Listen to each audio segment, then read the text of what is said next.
Look at the picture. See the skull. Visible Frankenstein controls. The Brain Thoughts broadcasting radio. The Frankenstein earphone radio. The latest new skull reforming to contain all Frankenstein controls. All right, everyone. Welcome to another fun-filled episode of Frankenstein Control. I hate fun. It's been a while since we did an update on the news. And since I know we're the primary source of information for much of our audience, I figured it was time. How very sad. Many disasters, both natural and man-made, have been making headlines these last few weeks, so here's a quick rundown for you. Oh boy, run me down. Speaking first of natural disasters, we here in the Northern Virginia area endured a withering derecho and a few minor tornadoes just last night. I mean, I was going to get to that, the fact that we're kind of here in this crater instead of in the house that we normally record this in. More on that in a bit. Now to Taylor with the hole.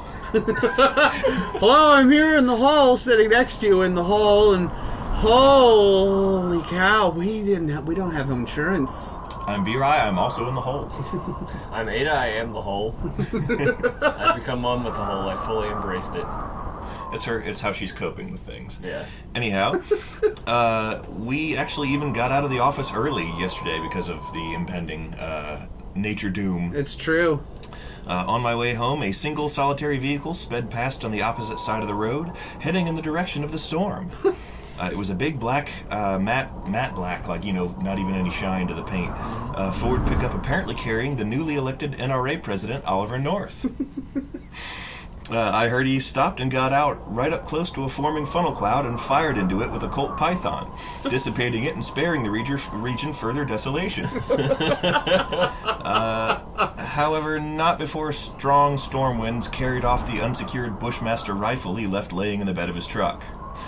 Evidently, the wind knocked the gun against a tree, dislodging its safety, and then blew it into a preschool playground, where it promptly sold a bunch of weapons to Iran.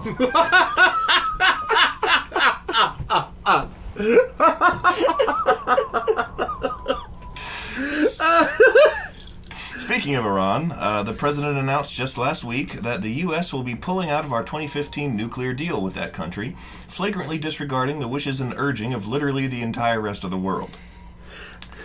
In celebration, National Security Advisor John Bolton posted a bunch of pictures of himself on Instagram flexing shirtless and showing off his back tattoo, which displays the chorus stanza of the poem 15 Million Plastic Bags, all with a hashtag of War Endures.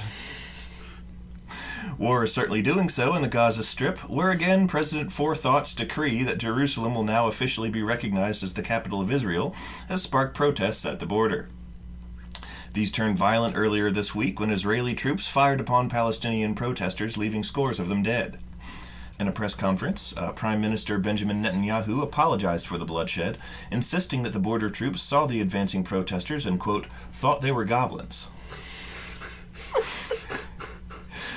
He also urged the international community not to pay attention to recent documents released by WikiLeaks appearing to suggest that Netanyahu's government is trying to create something called a philosopher's stone, utilizing the Palestinian conflict, and strongly denied requesting that his staffers refer to him privately as the Crimson Alchemist.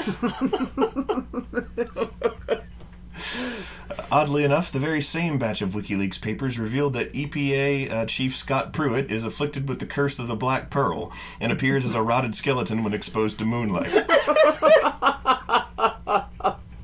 This certainly explains his eccentric and panicked insistence that he be safely sequestered inside an expensive DC Airbnb by 7 p.m. every evening.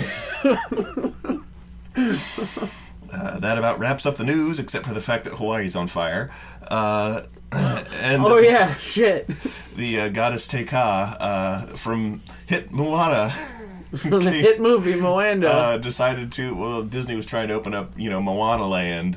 And the animatronic Teika got a little out of control. Anyhow. That was her hot take on it. Yeah. Oh, you go straight to fucking heck. Got him! Woo! Oh, speaking of. No! I'm just denying. I'm sorry. I'm in a negative mood, I guess. Not really.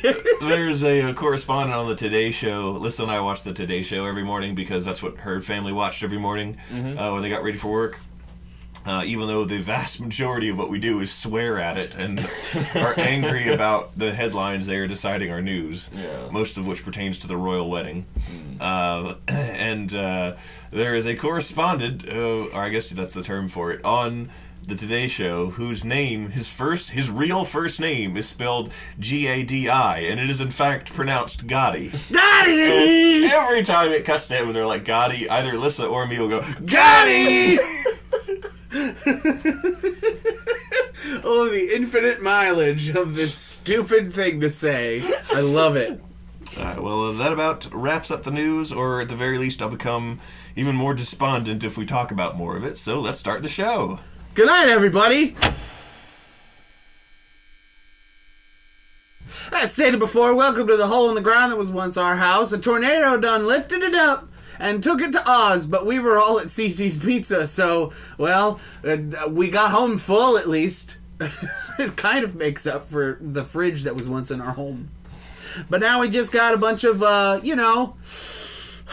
dead critters that were apparently under our house, some leaking sewage mains. We should probably take care of that after this. Bunch of snakes. There is a lot of snakes. Like an obscene amount of snakes. I didn't know that there were that many snakes in the state. If the home insurance doesn't pay out enough, we can always recoup some of our losses by selling all of the aforementioned items to Cece's Pizza for ingredients.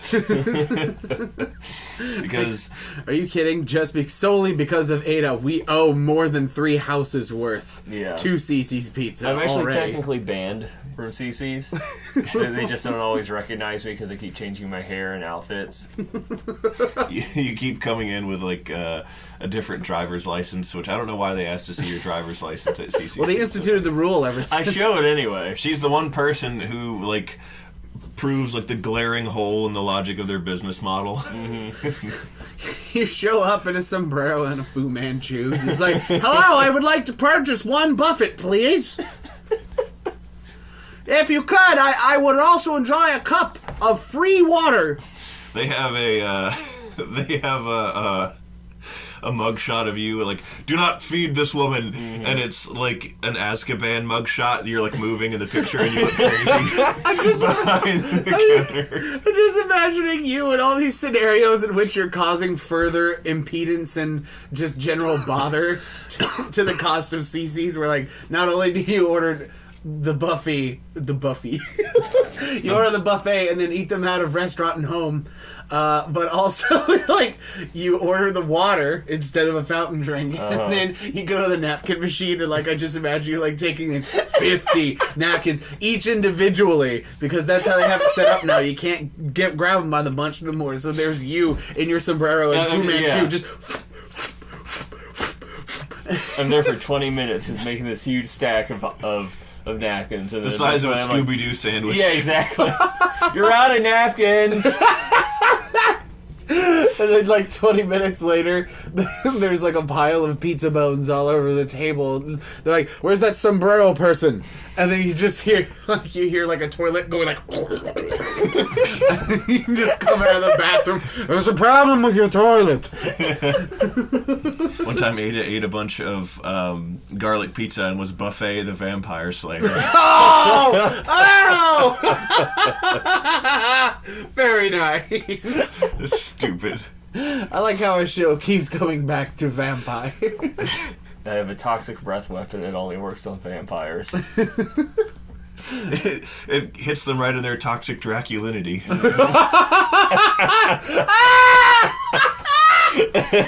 Whoa! Now that's a good one. Oh my god. If a vampire contacts you, the best way to defuse the situation is to text back, "New phone, who dis?" Garlic emoji. That's the modern way of batting away Draculus. Speaking of things that are stupid and disturb us, at work I saw another thing that was stupid and disturbed me. What? I happened to be walking past the TV in the children's area when I saw that Thomas the Tank Engine was on.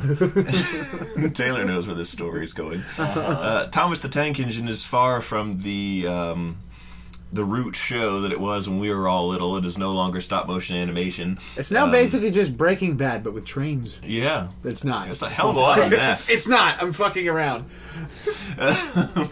No, but it's computer animated now because it's easy to do that, and so that's what they did. That's what they're doing now, and it is jarring for me to see the clock-faced trains of Shining Time Station, like having facial expressions and moving and being voice acted, and I don't like it because that's not what I had when I was growing up, and it's just disquieting to me. And I was too far away because the volume is usually down kind of low. So I was like, and other things were going on. You know, actual business of work was being conducted, so I couldn't hear what was going on the screen. Yeah. However, it appeared to be a promo or bumper in which many of the characters of Thomas the Tank Engine were having some kind of wacky face contest, which they are able to do because they have animated facial features now. Yeah. And I didn't like it. And just all these, imagine, it's already uncomfortable to see them making facial expressions, much less to see them making strange faces, warped and twisted, awful expressions in sequence with no context, no dialogue, just a ceaseless succession of these Thomas the Tank Engine characters. You know, there's James doing it, cuts to Gordon doing it, cuts to Thomas doing it, cuts to the troublesome trucks all fucking it up, and it's just awful. And it went on for... I'm sorry, I'm still getting over it. Turns to the troublesome trucks, all fucking it up. That's such a great phrase. Notably absent was Diesel, who I assume is in prison. Train prison. Welcome. Did you know the United States is 25% of all the world's train prisoners? Sir Topham Hatt is the world's richest owner of for-profit train prisons. If you look closely under the hat, it's just Jeff Sessions. Oh!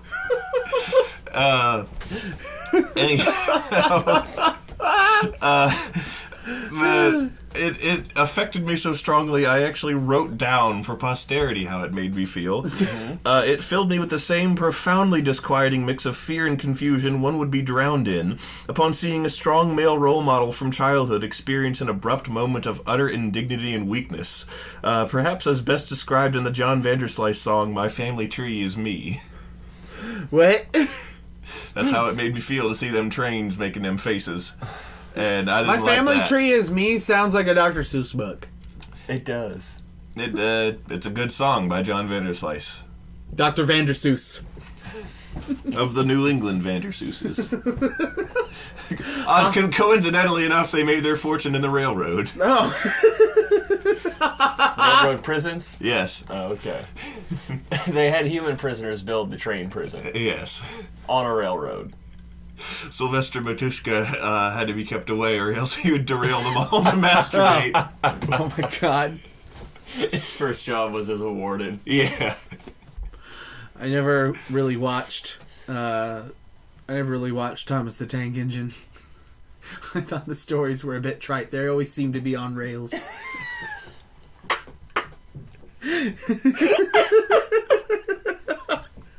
Also, outright lie, because I know my mom sometimes listens to this show. I fucking loved that show as a child, and I think it added to why I'm autistic now. I remember how it got... Why I love machines so much. Because that was basically the closest thing to robots back when I was a children's child. Yep.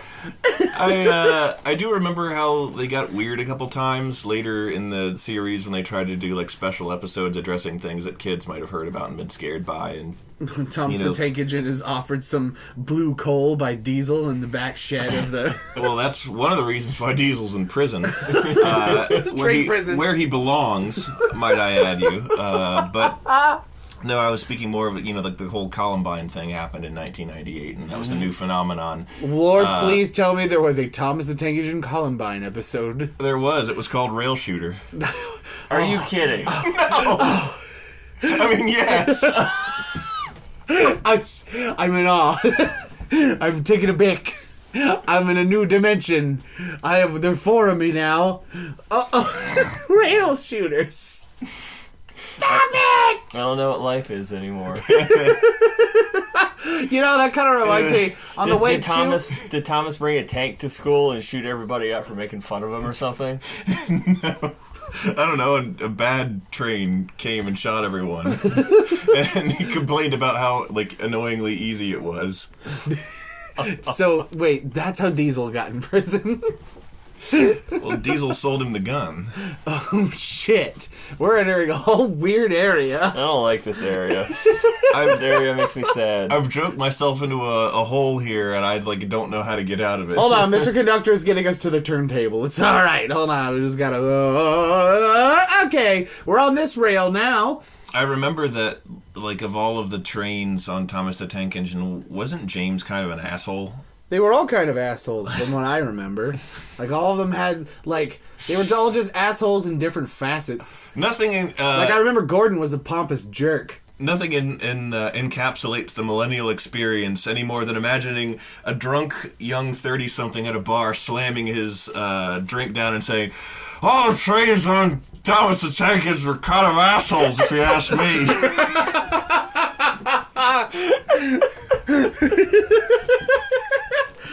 As he re-waxes his mustache into the perfect curl. Yes. Sips upon his pap, it's a blue ribbon. Good old Pibber. Adjusts his picnic shirt. People's Beer of Richmond. Picnic shirt. Because I don't know what you call them. It's just plaid, you dingus. It looks like a picnic blanket. It does, but it's just plaid. It's just picnic shirt. When we went on picnics, which was a rare occasion, we just brought ratty old blankets from the house, none of which ever had the stereotypical checkerboard pattern, and I was always disappointed by that, because I thought you were supposed to have that. And we always So used... it makes it a picnic. The ratty old beat igloo cooler from the top of the, cabinet in the basement where Dad hid the gun. And, never the picturesque picnic basket from, TV. The ones Yogi's always stealing. Yeah, Yogi stole all. No, those are officially termed picnic baskets. It's different. I was of the mindset when I was a child that if an experience didn't look the way it was supposed to, it should have been illegal. Whoa! A strict world of it didn't count and should have been not allowed. You had a picnic, and you didn't have the plaid blanket in the picnic basket, boo-boo. Then we're gonna have to put you back in the dark hole again. How does 72 hours without any food or human contact sound? Boo-boo! Not great, Yogi. Well, that's where you're gonna go if you don't build this pipe bomb. Boo-boo. Why do we keep going to dark places with kids shit? What's happening? That actually provides a good segue into something else I was going to talk about. That is a horrible segue. Go on. The idea of Boo Boo and Yogi being criminals and thus presumably having legal trouble. Please don't release this to the fucking sniper. No, I'm not relating to this to the fucking sniper. Okay. And I mean from Team Fortress 2, obviously. Sure. Jarate. Drink this Jarate, boo-boo. It's like Christmas morning. No, Harvey Birdman's coming back. Really? No Yes. way, what? Okay. How so? They are doing a 30-minute special sometime this summer. Wherein Phil is the very obviously Trump-like president. Oh my God. He has made Harvey into the Attorney General. And they have the entire voice cast back.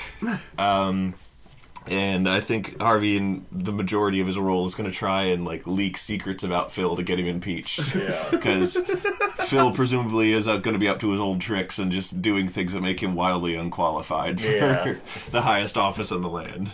So you could have spun this as the beginning of the episode news, and it would have been oh, it's another hee-haw that beer I made up. How swift and just his hand of satire is.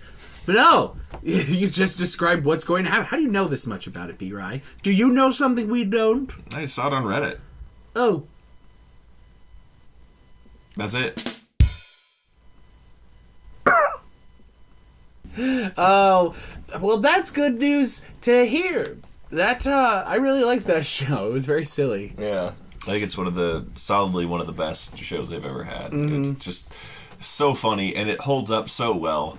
And Lissa's actually been watching a lot of it because we have it on Hulu, and so what are you grinning at? Yeah, what was her nightmare? Can we talk her about Harvey it, Birdman please? nightmare. Oh, yeah! Please, For the longest time, like, I told her that we were sharing shows that we grew up with each other, that we, were like, this is a formative show for me. I want to share it with my significant other. And she was resistant to watching Harvey Birdman for the longest time because she had some kind of weird nightmare about Harvey Birdman. She was aware that it was a show when vaguely knew what the characters looked like because she'd seen promos and DVDs and stuff at people's houses and whatnot. And she had a weird nightmare that I think we were at the movie theater and we were watching a frightening movie called Harvey Birdman. Yeah. Harvey Birdman. And like people were being like murdered on screen, like a snuff film, like Blair Witch, or I forget what exactly the dream entailed. You'll have to ask her. I should have asked her because I should have figured that you two would ask about this, and I would have to explain it. But...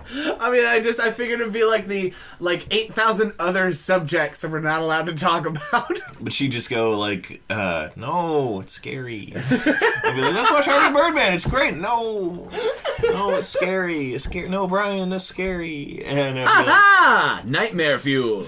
And I was like, no, it's fucking hysterical. We have to watch it. So finally, she's acquiesced, and she's enjoying it. Don't bring Homestuck into this. She'll she's put episodes on without me being in the room, so she likes enough to do that. She's faced her fear. Yep. Her fear of Harvey Birdman. Harvey Birdman. Said Harvey Firestein. Harvey Birdman. X the Eliminator is my favorite character. I use so many things in my daily lexicon that come from that show. Mm-hmm. Like in X the Eliminator's first episode, in the very end of it, when he's like, he's always got that ray that's charging up that he's trying to get and it doesn't work. And there's a moment where you hear him on the intercom and he goes, "Damn it." And anytime, like, I hear you say that a lot, actually. I do the damn. Oh my god! Sorry. You burpy. Don't hit me. You're hiding from me, like I hit you a lot or something. I'm an abused child. Too much Thomas the Tank Engine. Get the compliance wand, Data. The lummox is acting out again. I saw too many scenes of Sir Tomat raising hands at James and Henry. Henry was the only nice one, if I recall correctly. Henry was the green one who was almost as big as Gordis. Yes. I never watched that show. I think I probably saw like one episode of it as a kid and didn't like it because the faces creeped me out. And never watched it again, and never really wanted to. My favorite one was Toby. I think his name was Toby. He was a... Yeah, he was the... He was a trolley. Yeah, he was cool. I liked him. I didn't know what a trolley was back then. He was just weird and square looking and different, and I thought that was neat. It was neat. Because I was like 3. Yeah. He's square looking and different, just like me. Little did I know I'd grow up to be my hero, Toby. That show, or rather its merchandise, was my first experience with bootlegs. Oh, God. Because I had like this weirdly plush Thomas the Tank Engine picture book that Mom probably got for me at the Safeway when we were grocery shopping. And it was like just shitty, and like I had no concept of that. It was it checked all my boxes as far as I was concerned. It was a picture book of my favorite show. We could just look at it at home, and that was fine. But as we were like turning the pictures, there was one page where, for no offered reason at all, Thomas was yellow. And it's the reverse of Peekaboo. He went back to normal color the previous page. Little did you know the person in charge of color direction in that book was the guy who would later go on to make the JoJo animated series color direction. Just, it depended on the emotion of the scene. Yeah. Thomas is normally blue, but shit got real, so now he's yellow and the sky's green and the clouds are purple. Took a trip to Mario. Oh, did you turn to another page and there was Gwen and Ben hugging and Gwen was pregnant and... Oh, no! No! No! Oh, that. That wouldn't exist for like another 15 years. It kills me in both killing my soul, but also just kills me with laughter every time that shit pops up. I like how that shit got so bad they had to reboot that show and like visibly youngify the protagonists. Which, guess what? Hey, maybe they should have fucking did the research. That has never stopped any degenerate from doing anything bad. Yeah. If you don't know what we're talking about at home, there was this show called Ben 10 on Cartoon Network a few years. Oh my god, it was in high school. It was 10 years ago. If you don't know what If you don't know what we're talking about, feel free to turn the podcast off now so that you never learn, because your brain is happier for the lack of the knowledge. Anyway, Ben 10 was kind of your bog standard, but actually pretty high quality action kind of cartoon where a boy gets alien powers and travels across the country with his grandpappy and his cousin in a fucking Winnebago, and they do adventure shit. Yep, they do alien stuff, and it had cool alien designs and bad writing. Mm-hmm. So, like many things. Yeah, so it was no fun to watch. And so here's the kicker. Make something good, and the internet will provide. By that we mean ruin it. Horrible things.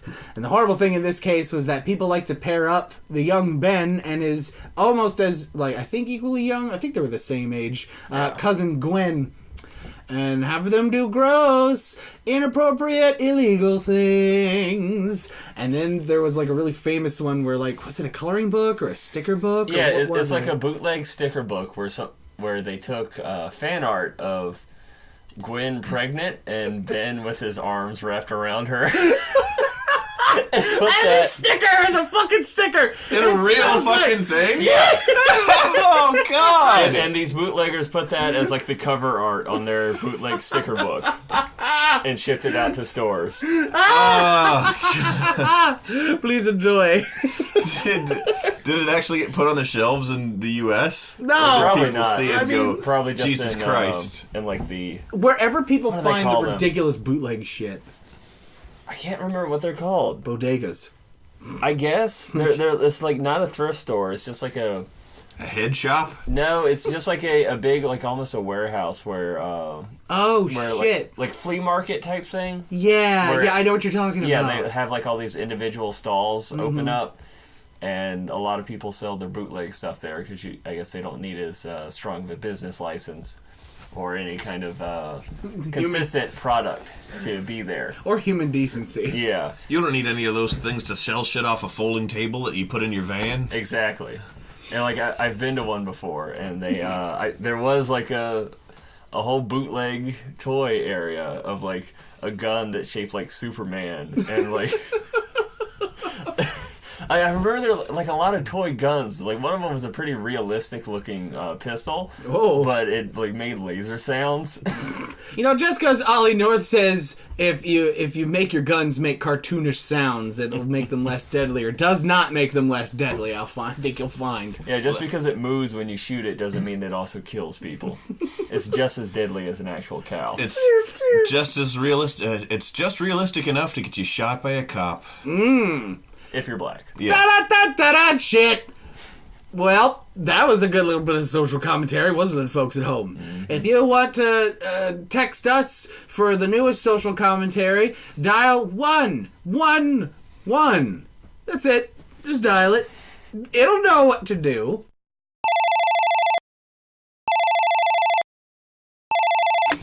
Hello? Oh, what are you wearing? Taylor, I'm right next to you. We can see your phone. You can see. Oh, and you can see my embarrassing background too. It's that picture that I took of B-Rai at the slumber party. No, that was a straight up picture of that Ben 10 fan art we were just talking about. Oh, you knew a little bit too much about that. Busted again, and so did I. See you later, folks. Now even you know I am a menace. I hand you the secrets to save the entire human race and the entire universe.